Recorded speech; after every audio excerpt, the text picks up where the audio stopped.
우리가 계획한 일, 우리가 원하고 준비한 일이 이루어지지 않는다라는 것은 굉장히 슬픈 일입니다. 인생 가운데에서 참 좋은 일, 내가 바라는 일만 있으면 좋을 텐데 우리가 인생을 살다 보면은 그렇지 않은 경우가 많이 있다라는 것을 우리는 경험합니다. 우리는 성공하기도 하지만 또 실패하기도 하고요. 내가 바라는 일이 이루어지지 않을 때가 참 많이 있습니다. 그리고 그럴 때 우리는 참 낙심하기도 하고요. 또 하나님을 원망하기도 하는데요. 왜 이렇게 되었을까? 아니, 그렇게 바라고 원했는데 하나님께서는 왜 복을 주시지 않으시는가? 그냥 좀 행복하게 살게 내버려 두면 안 되시는가 하는 생각이 드는 거죠. 사랑하는 성도 여러분, 혹 이런 생각을 해보신 적이 없으십니까? 우리가 넘어지고 우리가 실패하는 가운데 하나님께서 참 우리에게 은혜를 주시지 않는 것 같다라는 생각입니다. 하지만 이 시간 함께 생각해 보고자 하는 것은 모든 것이 다 잘 된다고 다 은혜가 아니라 안 되게 하시는 은혜도 있다라는 것입니다. 무언가 안 되는 것, 즉 우리의 계획이 틀어지고 우리가 원하는 것을 얻지 못하는 것, 우리의 실패가 도리어 은혜일 수 있다라는 것입니다. 오늘 안 되게 하신 은혜라는 제목으로 이 사사기 본문을 살펴보려고 하는데요. 바라기는 우리의 실패 가운데에서도 일하시는 하나님을 바라보며 우리의 모든 상황 속에서도 하나님을 경외하며 하나님을 찬양하며 나아가는 우리 모두 될 수 있기를 주님의 이름으로 축복합니다. 우리가 지난 시간 삼손이 사명이 아니라 욕망을 따라 나아간 것을 우리가 보았습니다. 이 삼손이 정말로 바라고 원하는 것이 있었는데요. 그것이 무엇입니까? 바로 블레셋 여인과 결혼하는 것이었습니다. 사사기 14장 1절을 보면 삼손이 딥나로 내려가서 블레셋 여인을 보았다고 하고요. 그 여인을 본 가운데 올라와서 자기의 부모에게 말을 하는데요. 2절 말씀을 제가 읽겠습니다. 올라와서 자기 부모에게 말하여 이르되 내가 딥나에서 블레셋 사람의 딸들 중에서 한 여자를 보았사오니 이제 그를 맞이하여 내 아내로 삼게 하소서 하매. 그는 사사로 부름 받았는데요. 사사로 부름 받았음에도 불구하고 이스라엘을 회복하는 것, 하나님 나라를 회복하는 것에는 관심이 없었습니다. 그의 관심은 그가 본 그 여자에게 있었는데요. 그 여자, 자기 소견에 옳게 보이는 그 여자를 자기의 아내로 삼는 것이 그의 관심이었습니다. 그래서 그는 부모의 반대에도 불구하고 이 여인과 결혼하기를 원하는데요. 그가 얼마나 이 여인과 결혼하기 원하는지 우리가 지난 시간에 살펴본 본문을 통해서 알 수 있는데, 그가 딥나의 포도원에 이르렀을 때 무슨 일이 있었습니까? 한 젊은 사자가 그를 보고 소리 지르며 나타났고, 삼손이 성령이 충만한 가운데 그 사자를 손으로 찢는 것을 경험하는데요. 그는 자기가 경험한 일을 부모에게 알리지 않았다라고 합니다. 굉장히 특이한 경험인데, 이 특이한 경험 앞에서 그가 했어야 할 일, 그가 보여야 할 반응이 무엇입니까?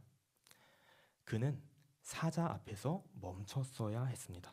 그 사자의 주검 앞에서 사자의 사체를 만져서 부정해진 자신을 돌아보며 정말로 이 길이 맞는지를 돌아봐야 했습니다. 그리고 이 사자를 손으로 찢게 하신 그와 함께 하시는 하나님을 그가 묵상해야 했습니다. 그런데 그가 어떻게 하였습니까? 그는 멈춰서지 않고 부모에게 알리지도 않았습니다. 혹시라도 이 블레셋 여인과의 결혼이 조금이라도 지체되거나 방해될 만한 어떠한 비밀도 만들지 않으려는 것이죠. 그리하여서 오늘 본문에 드디어 그가 원하는 것을 이루려 하는데요. 우리 오늘 본문 10절 말씀을 같이 읽겠습니다.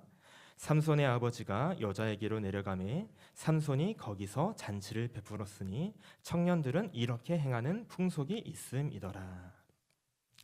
네, 자식 이기는 부모가 없다고 이제 결국 삼손의 부모님께서 블레셋 여인과의 결혼을 허락한 것 같습니다. 그래서 삼손이 거기서 잔치를 베풀었는데요. 오늘날 결혼식은 이제 보통 한두 시간의 예식과 이제 식사로 마무리가 되지만 당시의 혼인 잔치는 결혼식은 보통 7일간 이어졌습니다. 일주일간 잔치를 벌이면서 온 마을이 기쁨 가운데 새로운 가정을 인정하고 축하하였는데요. 우리가 다만 말씀을 자세히 보면은 거기서 잔치를 베풀었으니 청년들은 이렇게 행하는 풍속이 있음이더라라고 부연합니다. 청년들이 이렇게 행하는 풍습이 있었다라고 이 잔치에 대해서 부연하는 것으로 봐서 이 잔치는 그 당시의 풍속을 따르는, 그 당시의 블레셋 사람들의 풍속을 따르는 굉장히 세속적인 잔치였으므로 우리가 추측할 수 있습니다. 많은 학자들은 여기서 이 잔치라는 단어 자체에서 이 단어 자체가 미시테라는 단어로 술 잔치를 의미한다라고 하는데요. 삼손이 그가 원하던 대로 블레셋 여인을 신부로 취하는 가운데, 그 기쁨 가운데, 거기서 블레셋 공동체 가운데에서 그들의 풍속을 따라서 잔치를 벌인 것입니다. 그리고 11절 말씀을 보면은 무리가 삼손을 보고 30명을 데려와서 친구를 삼아 그와 함께하게 한지라라고 말씀하는데요. 이에 대해서 이 30명이 어떤 자들일까? 결혼을 축하하는 신랑의 친구 역할로서라고 보는 분들도 있고, 동시에 삼손을 경계하려는 의도에서 이 삼손을 데려왔다라는 의견도 있습니다. 하지만 저는 이 11절이 블레셋과 더욱 하나 되는 삼손을 더욱 강조해서 보여주는 표현이라고 생각하는데요.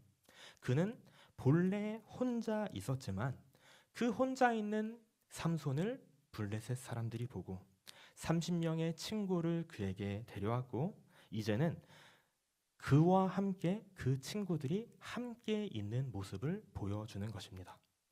즉 혼자였던 삼손에서 30명의 블레셋 친구들과 함께하는, 블레셋과 동행하는 삼손의 모습을 보여주는 것이죠. 사랑하는 성도 여러분, 이 삼손의 모습이 어떻습니까? 우리가 결혼식에 다들 참석해 본 적이 있을 텐데요. 결혼식에서 신부를 맞이하는 신랑의 모습을 한번 상상해 보십시오. 그 신랑의 모습을 보면 그는 인생에서 가장 행복한 시간을 보내고 있는 건데요. 이 삼손이 비록 부모의 반대는 있었지만, 비록 젊은 사자가 덮쳐오는 이상한 일도 있었지만 그는 그 모든 것을 이겨냈습니다. 비록 민족이 다르지만, 종교가 다르지만 이겨내고, 그리고 이제 그가 바라던, 그가 좋아하던 블레셋 여인을 신부로 맞이하는 것입니다. 더구나 이제 그는 30명의 블레셋 친구들과 함께 하고 있습니다. 그 잔치를 즐기면서 삼손은 이렇게 생각했을지도 모르겠습니다. 이보다 더 좋을 순 없겠다. 사랑하는 성도 여러분, 한번 상상해 보십시오. 그런데 한번 상상해 보십시오. 만약에 이 삼손이 바라고 원하던 대로 이 잔치가 기쁨 가운데 무사히 끝났다라면은 어떻게 되겠습니까? 그저 그 마음이 원하는 대로 그 모든 것이 순전하게 흘러갔다면 어떻게 되겠습니까? 그는 이 블레셋 여인과 행복하게 잘 살았을 것입니다. 그 블레셋 친구들과 우애를 나누며 평화롭게 살았을 것입니다. 그러나 사사로서의 삼손은 없었을 것입니다. 이스라엘의 사사로서 이스라엘을 구원할 사명도, 나시린으로서 거룩함을 지키는 것도 사라졌을 것입니다. 그가 블레셋과 세상과 벗하며 평화로이 지내는 가운데 하나님 나라의 외인이 되었을 것입니다. 사랑하는 성도 여러분, 우리도 혹 삼손과 같은 삶을 꿈꾸고 있지는 않습니까? 내가 원하는 블레셋과의 평화로운 동행, 나의 욕망을 만족시켜주는 세상의 모든 것들과의 평화로운 동행, 행복한 삶을 추구하고 있지는 않습니까? 자, 그런데 우리가 바라는 그 모든 것이 정말로 우리의 뜻대로, 정말로 우리의 욕망대로 이루어진다면 어떻게 되겠습니까? 잠시 이 세상에서는 좋을지 모르지만 믿음의 눈으로 봤을 때 그보다 위험한 일이 없는 것이죠. 지금 이 삼손의 상태는 굉장히 위태로운 상태인데요. 그는 블레셋과 하나가 되는 과정 가운데 있습니다. 결혼식이 진행되고 있고요. 잔치의 기쁨은 무르익고 있습니다. 그런데 그 가운데 무슨 일이 일어나고 있습니까? 무슨 일인지 삼손이 갑자기 수수께끼를 내는 겁니다. 그래서 블레셋 사람들과 이 수수께끼를 맞추면 내가 옷을, 베옷과 겉옷을 30벌을 주고 못 맞추면 너희가 나에게 30벌을 주라는 내기를 하는 것을 우리가 볼 수 있습니다. 그러면서 수수께끼를 내었는데요. 우리 무슨 수수께끼입니까? 우리 14절 말씀을 같이 읽어보겠습니다. 삼손이 그들에게 이르되 먹는 자에게서 먹는 것이 나오고 강한 자에게서 단 것이 나왔느니라 하니라. 그들이 사흘이 되도록 수수께끼를 풀지 못하였더라. 먹는 자에게서 먹는 것이 나오고 강한 자에게서 단 것이 나왔느니라 라는 수수께끼인데요. 그는 왜 이 수수께끼를 내었을까요? 우리가 정확한 이유는 알 수가 없습니다. 잔치의 분위기에 취해서 흥을 돋구려고 그가 그랬는지, 블레셋 사람들의 틈에서 이스라엘 출신인 그가 위축되지 않으려고 자기를 과시하려고 그러한 수수께끼를 내었는지, 아니면 이 내기를 통해서 앞으로의 결혼 생활에 좀 한몫 잡아야겠다라고 생각하고 이러한 내기를 했는지는 알 수 없습니다. 하지만 확신할 수 있는 것은 그는 절대로 이 내기에서 지지 않을 거라고 생각했다라는 것인데요. 왜냐하면 그가 낸 이 수수께끼는 사자의 사체에서 꿀을 먹어본 그 자신이 아니면 도무지 맞출 수 없는 개인적인 경험에 근거한 수수께끼이기 때문입니다. 이후에 이어지는 그의 감정적인 반응을 보더라도 그는 이 수수께끼를 그들이 풀 것이라고 생각하지 못했음을 우리가 알 수 있습니다. 그래서 그는 이러한 수수께끼를 내었는데요. 하지만 그가 간과한 것이 무엇입니까? 그 블레셋 사람들이 그가 벗하고자 하는 그 세상이 그의 생각보다 더 악했다라는 것입니다. 그리고 하나님께서는 여전히 블레셋 사람들을 치고자 틈을 노리고 계셨다라는 것입니다. 수수께끼를 풀지 못한 블레셋 사람들은 삼손의 아내를 협박하고요. 그리고 삼손의 아내는 그 협박 가운데 울며 삼손에게 답을 요구하는데요. 17절 말씀을 보십시오. 7일 동안 그들이 잔치할 때 그의 아내가 그 앞에서 울며 그에게 강요함으로 일곱째 날에는 그가 그의 아내에게 수수께끼를 알려주매 그의 아내가 그것을 자기 백성들에게 알려주었더라. 아마도 삼손은 여러 추측을 할 수 있겠지만 흥에 취해서 수수께끼를 내었을 것 같습니다. 어차피 맞출 수 없는 수수께끼이니 그에 대한 결과는 걱정하지 않았을 것입니다. 그런데 그가 즉흥적으로 낸 그 수수께끼가 어떠한 일을 일으키고 있습니까? 그 행복해야 할 이 7일간의 잔치가 굉장히 곤혹스러운 잔치가 된 것이죠. 그의 아내가 될 신부는 혼인잔치 내내 울며 답을 알려주기를 강요하고 있습니다. 도리어 이 수수께끼의 답을 알려주지 않는 것으로 정말로 신부를 사랑하는지 사랑하지 않는지를 증명해야 할 처지에 놓이게 되었습니다. 그리고 결과적으로 끝내는 삼손이 이 수수께끼의 답을 그의 아내에게 알려주므로 그의 아내가 자기 백성, 즉 블레셋 사람들에게 그 답을 전달하고 그리고 삼손은 내기에서 지게 됩니다. 내기에서 진 가운데 그는 아스글론에 내려가 아스글론 사람 30명을 쳐 죽이고요. 그리하여서 내기의 값을 갚고 그가 심히 노한 상태로 아버지의 집으로 올라갔다라고 하는데요. 그 결과 마지막 20절을 보면은 삼손의 아내가 다른 사람의 아내가 되었다라는 것으로 이 결혼식의 이야기가 끝이 납니다. 이 결혼식이요, 굉장히 행복하게 시작을 하였는데 정말로 뜬금없이 즉흥적으로 수수께끼 하나를 내었고 그 수수께끼 하나가 굉장한 파급 효과를 가져와서 그의 결혼이 그가 꿈꾸던 것이 완전히 박살나는 것을 우리가 볼 수가 있습니다. 사랑하는 성도 여러분, 우리가 이 삼손의 엉망이 되어버린 결혼식을 보았는데요. 이 삼손의 실패한 결혼식을 보면서 우리가 무엇을 볼 수 있습니까? 이것은 굉장히 삼손 개인적으로는 굉장한 아픔이었을 수 있는데요.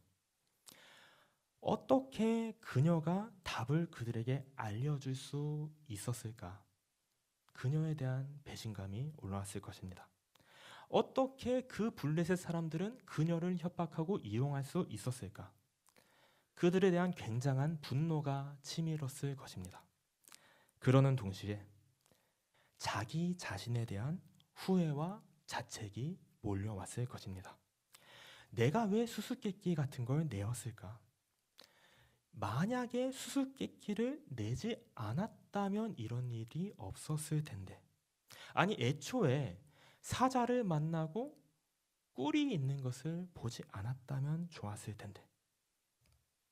그런데 사랑하는 성도 여러분, 만약에 삼손의 이 경솔한 수수께끼가 없었다면, 만약에 삼손을 덮친 사자가 없었다면, 만약에 사자의 사체에서 꿀이 발견되지 않았다면, 만약에 블레셋이 악하여 그 여인을 협박하고 그 여인이 유혹하여 삼손에게 답을 알아내지 않았다면, 그래서 그가 블레셋 여인과 행복하게 결혼했다면 어떻게 되겠습니까?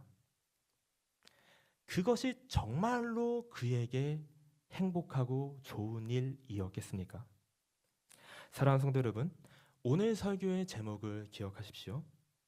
하나님의 자녀들에게는 안 되게 하시는 은혜도 있는 것입니다. 왜 그렇습니까? 안 되는 것이 그의 영혼에게 더 유익한 일이기 때문입니다. 우리가 잘 아는 탕자의 비유를 한번 생각해 보겠습니다. 탕자의 비유를 보면 그는 아버지의 유산을 받아서 먼 나라로 갑니다.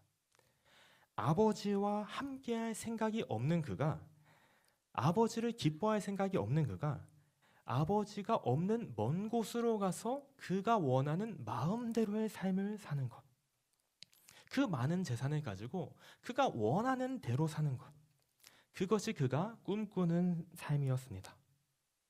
그가 허랑방탕하게 그 인생을 보냈는데요. 그런데 그 가운데 그가 무엇을 경험하게 됩니까? 그의 재산을 다 허비하고 또 그 나라에 큰 흉년이 들어서 그가 굉장한 곤란을 경험하게 되는 것을 우리가 볼 수 있습니다. 그는 멋진 삶을 꿈꿨을 텐데요. 그가 아버지에게서 유산을 받아서 먼 나라로 갈 때까지만 하더라도 그의 인생에서 앞으로 행복한 일만 일어날 거라고 생각하며 나아갔을 텐데요. 그가 생각지도 못한 철저한 실패를 마주하는 가운데 쥐엄나무 열매조차 먹지 못하는 그 기근을 마주하는 가운데 그가 깨닫게 되는 것이 무엇입니까?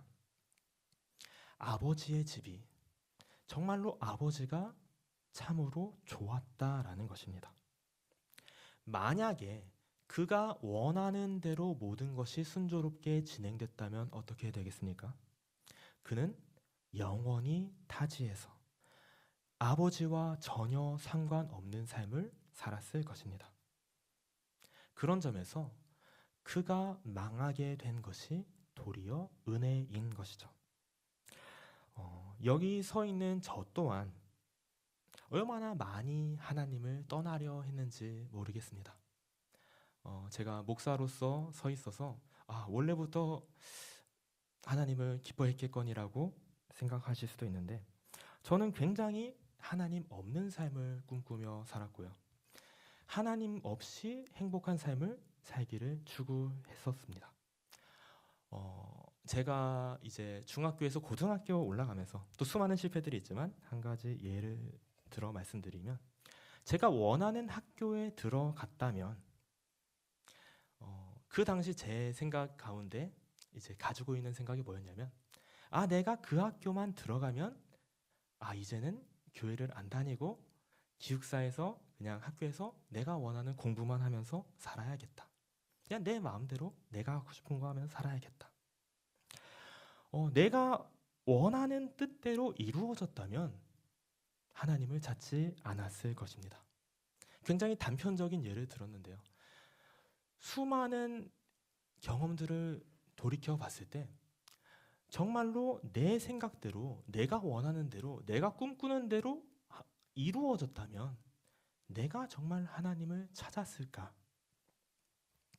그러나 모든 것을 섭리하시는 하나님의 안 되게 하시는 은혜가 있었기에 그나마 비로소 조금이나마 하나님을 찾게 된 것이죠. 이곳에 계신 성도님들도 마찬가지일 거라고 생각합니다. 사랑하는 성도 여러분, 물론 우리가 우리의 잘못들을 무조건 긍정할 수는 없습니다.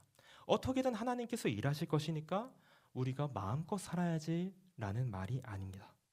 잘못한 것은 분명히 잘못한 것인데요.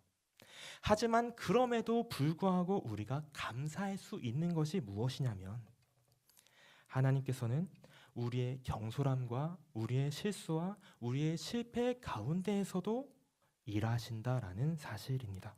그리하여서 정말로 잘못된 길로 나아가는 우리를 끝내는 바른 길로 이끄신다라는 것이죠. 안 되게 하시는 은혜입니다. 사랑하는 성도 여러분, 그리고 그뿐만 아니라 하나님께서는 우리에게 더 좋은 길을 열어주시기 위해 안 되게 하시는 은혜가 있음을 우리가 기억해야 하는데요. 우리 바울의 사역을 한번 생각해 봅시다. 바울의 사역을 생각해 보면 그는 소아시아의 복음을 전하고자 했는데요. 정말로 복음을 전하고자 하는 열정으로 그가 가득 차 있었는데요. 그런데 하나님께서 그 길을 막으십니다.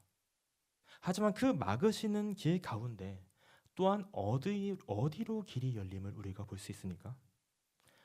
마게도냐로 건너가서 유럽으로 건너가서 복음을 전하게 하시는 거죠. 또 로마서 1장 13절 말씀입니다. 우리 같이 읽겠습니다. 형제들아 내가 여러 번 너희에게 가고자 한 것을 너희가 모르기를 원하지 아니하노니 이는 너희 중에서도 다른 이방인 중에서와 같이 열매를 맺게 하려 함이로되 지금까지 길이 막혔도다. 바울은 여러 번 로마에 가고자 하였는데요. 빨리 로마에 가고자 했는데요. 그러나 그것이 생각처럼 되지 않았다라는 것을 우리가 볼 수 있습니다. 그런데 그 생각대로 되지 않는 결과 우리가 보게 되는 것이 무엇입니까?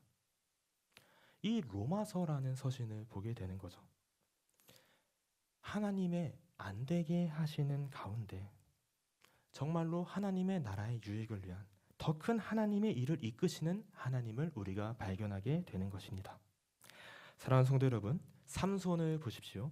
삼손은 원하는 것이 있었습니다. 그가 좋아하는 블레셋 여인과 결혼하는 것. 그리하여 블레셋 여인과 행복하게 사는 것. 그러나 사랑하는 성도 여러분, 하나님께서는 삼손에게 더 큰 계획을 가지고 계셨습니다. 하나님께서는 삼손을 하나님의 자녀로 이스라엘을 구원할 사사로 그를 부르셨고, 그리하여서 그의 삶 가운데 안 되게 하시는 은혜를 허락하셨습니다. 사랑하는 성도 여러분, 우리 또한 삼손과 같은 자들인데요. 우리는 우리의 욕망을 따라가며 세상과 죄와 버타며 살기를 원하는 자들이었는데요. 그러나 하나님께서 하나님의 자녀를 포기하지 않으셔서 우리를 붙드시고 우리를 멈추시고 우리를 막으심으로 하나님의 부르심을 따라 살게 하셨습니다. 우리가 이 은혜가 있다라는 것을 기억하면 좋겠습니다. 우리 마지막으로 우리가 이제 새벽에 최근에 묵상한 시편 말씀을 함께 읽고 말씀을 마치려고 하는데요. 시편 103편 2절과 5절 말씀입니다. 우리 2절과 5절 말씀 같이 읽겠습니다. 내 영혼아 여호와를 송축하며 그의 모든 은택을 잊지 말지어다. 좋은 것으로 내 소원을 만족하게 하사 내 청춘을 독수리같이 새롭게 하시는도다. 하나님께서는 우리에게 은혜를 베푸십니다. 하나님께서는 좋은 것으로 우리를 만족하게 하십니다. 블레셋 여인과 같이 내가 원하는 내 눈에 보기에 좋은 것이 아니라요, 하나님 보시기에 진정으로 좋은 것, 하나님 보시기에 우리에게 가장 좋은 것으로 우리를 만족하게 하실 것입니다. 그렇기에 사랑하는 성도 여러분, 나의 실패보다 하나님의 크심을 신뢰하며 나아가기를 소망합니다. 우리가 원하는 대로 되는 것만이 은혜가 아닙니다.